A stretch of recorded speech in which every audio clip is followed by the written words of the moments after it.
Wow, the weather's really gloomy today in Korea.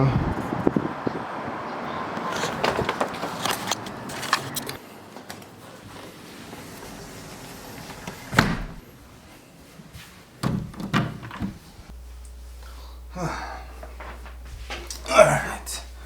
So, I don't know about you guys, but when the weather's pretty gloomy and dark like today, I actually don't like listening to a lot of K-pop songs or exciting hip-hop songs just because they just kind of don't fit with the environment, you know what I'm saying? When the weather's gloomy, I actually really enjoy listening to some K-indie songs. And if you didn't know, the K-indie scene is very steadily growing. It's actually one of the more popular genres of music amongst the local Koreans. So that kind of gave me an idea of introducing to you guys some of my favorite K-indie artists who you may or may not already know about, so that you guys can broaden your experience in listening to Korean music. So you know what, I'll just stop talking at this point.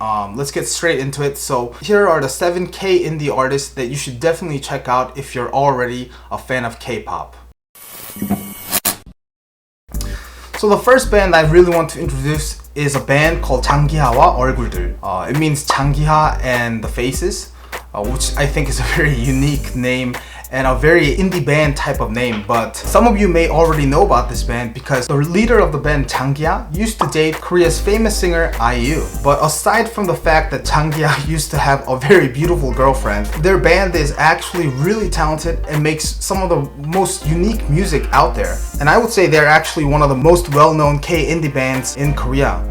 Their songs are always unique and has like a B급 feeling to it, which basically means B class if you translate it literally. In reality, in English, it would mean something like raw in a good way. And this B급 raw feeling is something that the Korean people really like and really look for in these indie bands. And I think that's why a lot of these indie bands are doing better than some of the K-pop artists, because I know a lot of the time the K-pop artists and their music videos are definitely amazing and their music video qualities are like spectacular, but I feel like that's not a true representation of the life in Korea or what a lot of people in Korea can relate to. And I would say a lot of people here prefer the raw, B급 feeling over these spectacular music videos, and that's what makes this band really popular, because that's what they're really good at. And although this man likes making these raw music and gives off the vibe that he's probably not into studying or he's not that rich, but his father is actually a pretty rich man, and Tang Jia himself admitted that he got 388 points out of 400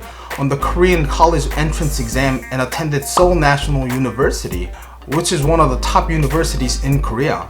I mean, it's not to say that rich people or smart people should like this stuff, but a lot of K-nets have been surprised when Tang Jia came out with the fact that he attended Seoul National University, because that's not the vibe that he was giving off to people. The song I recommend you guys to definitely check out and watch the music video, which I will link below, is a song called 그건 네 생각이고, which means that's what you think. And it has been one of my favorite songs recently. I don't know what's up with the song, but it's just super catchy and I can't stop listening to it. I actually watched the music video like 3 times before I filmed this, so definitely check this band out. The second K-indie band that I would have to mention and recommend to you guys is band Hyuk Oh. This group only debuted in 2014 and immediately started catching fire in the indie scene through just word of mouth. I think the time the band really became popular on a national level was after they appeared on a TV show called 무한도전, in which IU really showed her support for these guys and said that they are one of her favorite artists at the time.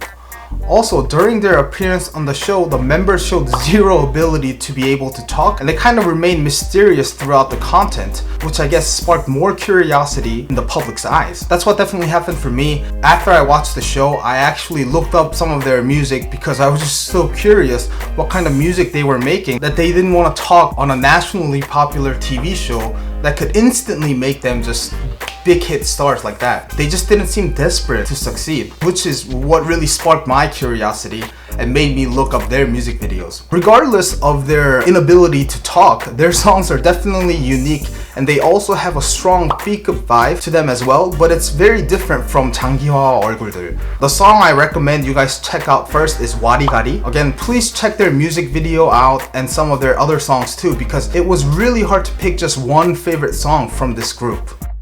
The third group that I would definitely have to recommend for you guys would be 10cm. Their name is written as 10 centimeters, but that's not how you read it. You have to make the centimeters sound super Korean and say 10cm. And technically speaking, this band used to be a group. One of the members actually quit in 2017, making 10cm a solo artist. But obviously this group is already on the top of the K-indie rankings, and I would even go far as to claim that 10cm is the sole reason that K-indie was able to move out of the underground scene and appeal to a lot of the mainstream audience. Funny fact, both members are from Gumi, North Gyeongsang province, and they came to Seoul with the hopes of starting a unique band. But when they got to Seoul, they had nowhere to practice, so they started just practicing in the streets of Hongdae. Interesting. This gathered a lot of people and they were actually able to make money off of just street performing, so they quit all their jobs and they just started street performing full time. It's actually amazing how far this group has gotten when thinking about this. The song that I would definitely recommend you guys check out is Americano. And it's also the song that actually made a lot of young Korean people like me to fall in love with a good cup of Americano. I actually went and bought one just before I started filming because I knew I was going to crave it as I was talking about this. The next band I would recommend is Busker Busker. Unfortunately, this band has disbanded already, but during their prime days, they still have made a lot of amazing songs, so I still want to recommend them to you guys anyway. This band is actually an output of a Korean audition program called Superstar K. During this audition program, they were already getting a lot of attention from the public with their song 막걸리나. Hey Fred, do you know 막걸리? 막걸리 좋아요. And I remember back in the day a lot of my friends singing this song in karaoke and a lot of street performers singing their versions of the song. The song I would recommend is 벚꽃엔딩, which means cherry blossom ending. This song is always on the hottest track list in every music playing platform when springtime comes around, because during spring, Korea has an abundance of cherry blossoms. Their member, Jang Bom-jun, claimed that he has made $4.6 million in copyright money over just 4 years thanks to this song. Definitely jealous of that 4.6 million. The next artist I want to introduce is 검정 치마, which means black skirt. I actually don't know where this name comes from, but interesting. He's actually a solo indie artist. This man's Korean American, born and raised. His English name is Brian, but his Korean name is Jo Hyul. Hyul means holidays in Korean, but apparently his parents named him that because he was born on a Sunday. He used to be a student at Berklee College of Music, so he's definitely talented in music, and also is an artist of YG and Epicai's High Ground label. Of course, the label has closed down as of this moment, and I don't know where this man belongs to now, but with his talents, I'm pretty sure he can find a good label. There's not much information available on the internet because this man is still very unknown to the general public here, so without further ado, here's the song that I recommend. 섬. I feel like his songs are kind of dreamy and it's like a song that I would listen to on the bed before I fall asleep at the end of the day. Definitely give his music a chance. You can even beat the local Koreans at becoming his fan. I'm pretty sure he'll go big anytime soon. Next is a 5-member band called Jannabi.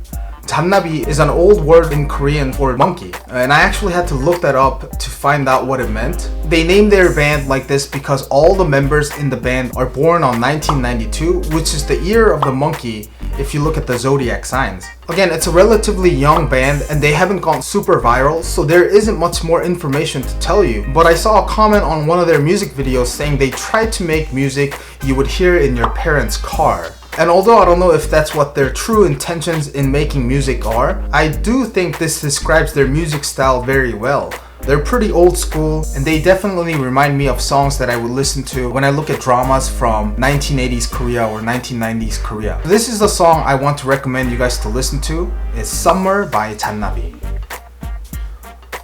Last but not least, there's one artist that I definitely think about no matter what when the weather gets gloomy or rainy. It's Heize.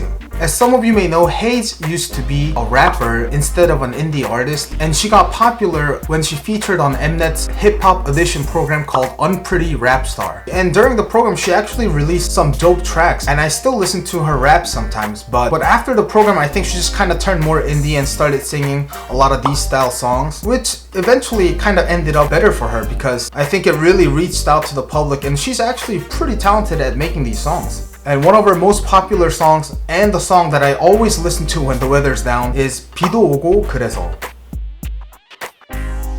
Well, that's the 7 artists that I definitely wanted to recommend for you guys. Hope the artists and the songs I recommended in the video can open up new roads for you to check out some other dope Korean artists. And like always, if you found this video interesting or I helped you find some of your new favorite artists or songs, give this video a thumbs up and subscribe to my channel for more information on Korea and K-pop. Until then, see you next time.